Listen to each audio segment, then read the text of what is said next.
Economia solidária e desenvolvimento. Esse é o tema de hoje do seu Agenda Econômica. Quem está conosco é o professor Paul Singer. Ele é secretário nacional de Economia Solidária do Ministério do Trabalho e Emprego. Participa dessa entrevista o jornalista Davi Meric. Professor, dá para o senhor citar alguns casos de sucesso desse empreendimento da economia solidária, casos que podem se tornar conhecidos ou possível de paradigma para o resto do país?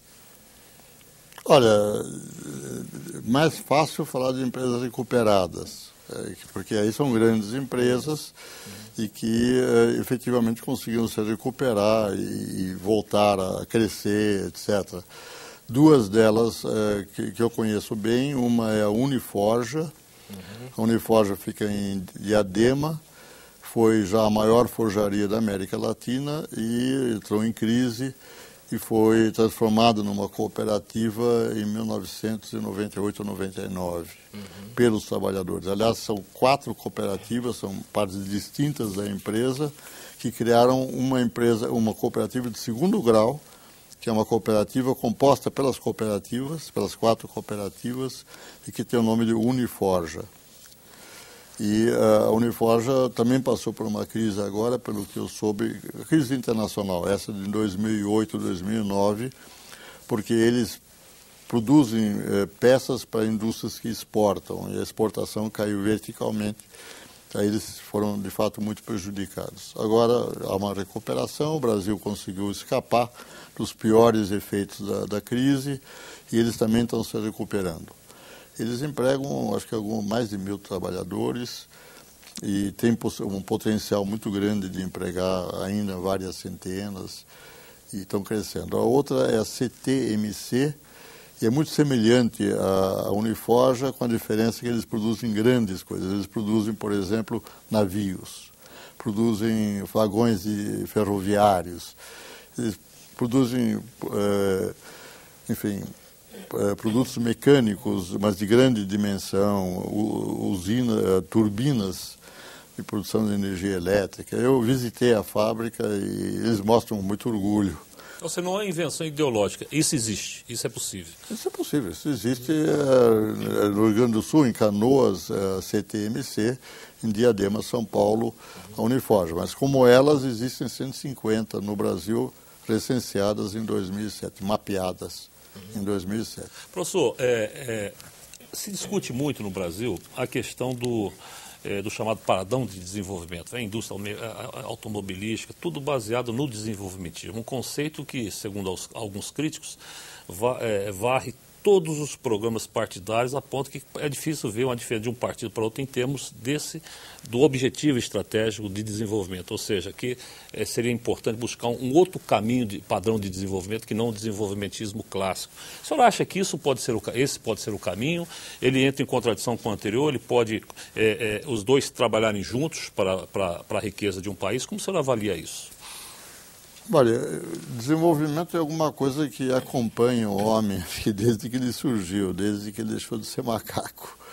Nós sempre, a história mostra sempre avanços tecnológicos, avanços intelectuais, avanços políticos, né? Agora nós temos um mundo democrático, não era assim quando eu era criança, pelo contrário, era uma época de ascensão totalitária.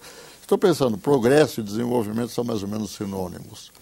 Agora, há muita crítica ao desenvolvimentismo, por exemplo, que consome recursos naturais não renováveis. Bom, isso destrói a Terra e destrói, portanto, o nosso planeta e onde nós podemos morar.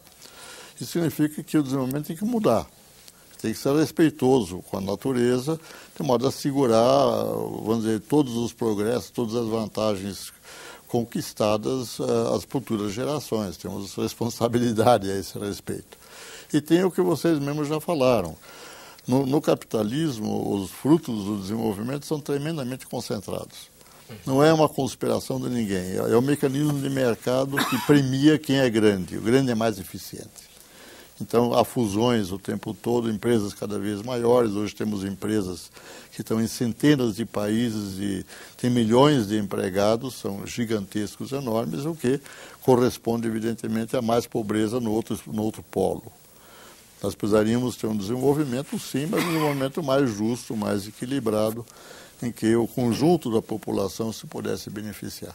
Professor, na questão do combate à pobreza, até que ponto a economia solidária pode atuar de forma incisiva na redução da pobreza e na melhora da igualdade de renda, da distribuição de renda, ou isso é uma coisa marginal que vai sempre a ter uma influência marginal?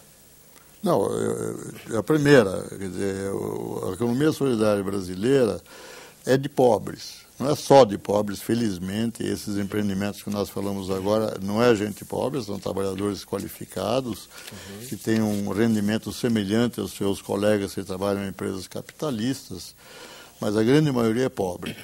E o que nós temos feito, nós da Economia Solidária, inclusive a Secretaria Nacional de Economia Solidária, é combater a pobreza. É tirar a gente da pobreza e permitir com que eles deixem de ser tão pobres como são, eventualmente menos pobres ou nada pobres.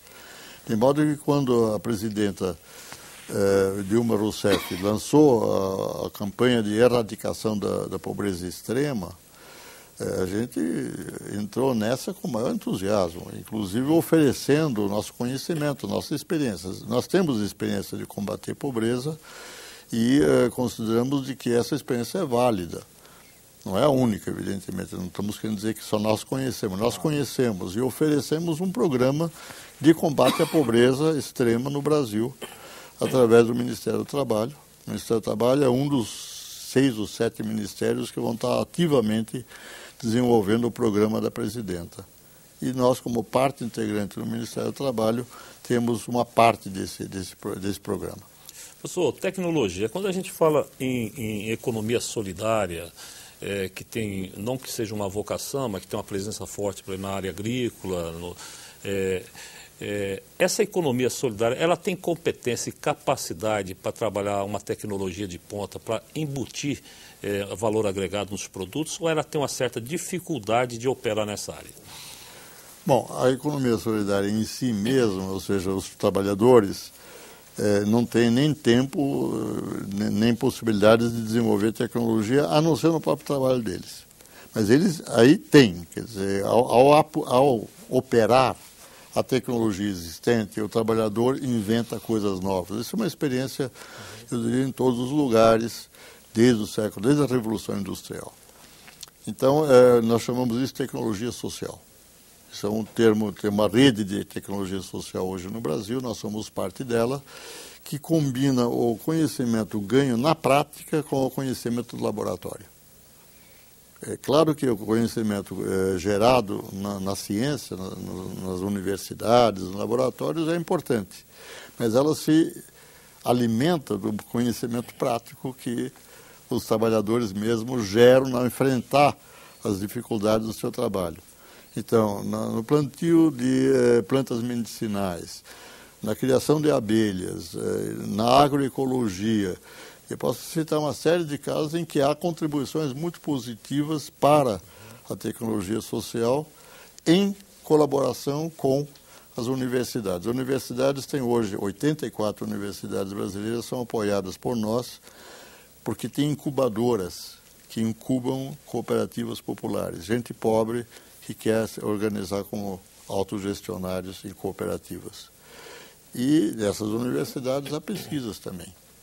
Na medida em que as incubadoras acompanham esses empreendimentos, elas também podem ajudá-los a superar dificuldades tecnológicas. Há uma produção, portanto, de tecnologia na economia solidária.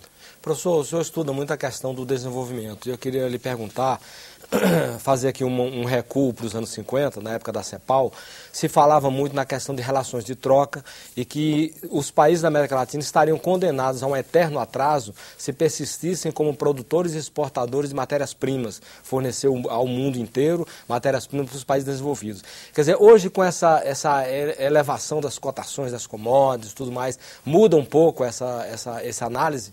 Muda totalmente.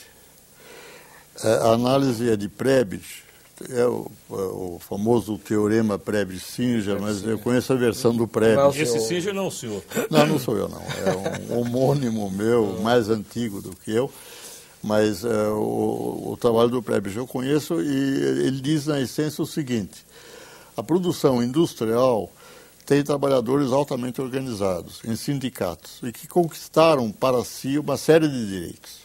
Isso encareceu.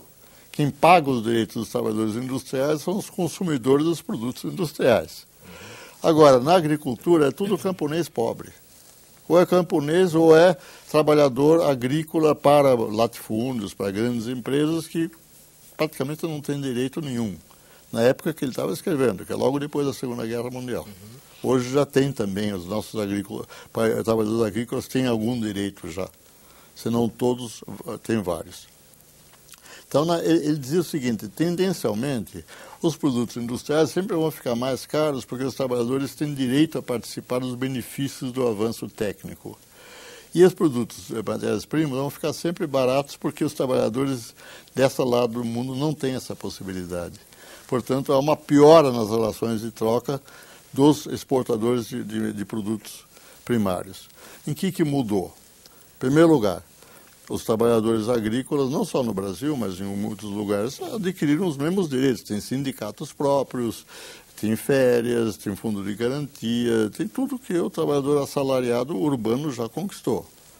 E eu estou no Ministério do Trabalho e posso assegurar a vocês que nossos fiscais vão às fazendas, etc., e quando não gozam nada, etc., trabalho escravo, vão lá libertá-los, o dono do empreendimento vai para a lista suja, deixa receber crédito.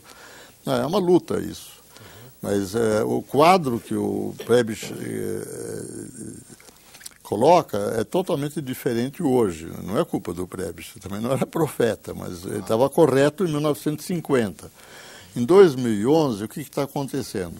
O trabalho industrial ficou baratíssimo, porque foi levado para a Ásia. Onde é que se produz hoje a grande maioria dos produtos industriais? Na China, na Coreia, na Indonésia, enfim, em países em que, infelizmente, há muito pouco ainda dos direitos trabalhistas, muitos foram ditaduras, agora estão aumentando, inclusive na China há melhoras também dos salários e assim por diante. Mas é incomparavelmente mais barato do que eram. Por isso que os capitais todos largaram a Alemanha, Estados Unidos, Inglaterra e foram para lá. Então eu diria que se inverteu a situação.